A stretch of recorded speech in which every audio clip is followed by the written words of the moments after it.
दरम्यान झिरवळांनी केलेल्या वक्तव्यावरून आता विरोधकांनी टीकेची झोड उठवली। शरद पवारांच्या राष्ट्रवादीच्या खासदार आणि झिरवळांच्या जुन्या सहकारी सुप्रिया सुळेंनी यावर भाष्य केलं, तर आमदार रोहित पवारांनी या मुद्द्यावरून सरकारवर टीका केली। काय झालंय, महिला दोन विषयासाठी नाराज आहेत। एक तर पैसे मिळत नाही त्यासाठी ते नाराज आहेतच, त्याच्याचबरोबर पैसे वाढवून देणार होते असे भाषणामध्ये अनेक मोठे नेते बोलले होते, भाजपचे नाहीतर मित्रपक्षाचे। हे आपण सगळ्यांनी तिथं ऐकलेलं आहे।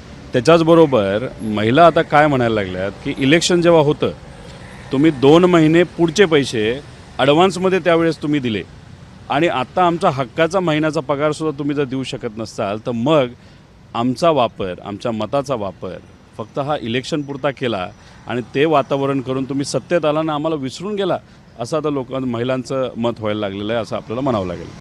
माननीय मुख्यमंत्र्यांचं स्टेटमेंट ह्याच कानाने मी तुमच्याच चॅनलवर ऐकलेलं आहे, त्याच्यामुळे तुमच्या चॅनलची ती क्लिप आणि भारतीय जनता पक्षाचा तो मॅनिफेस्टो हा मी जरूर त्यांना पाठवीन। कारण का महिला भगिनींना ते 2100 रुपये हे त्यांचा जो मोठा भाऊ आहे त्या मोठ्या भावाच्या भारतीय जनता पक्षाच्या मॅनिफेस्टोमध्ये ते आहे।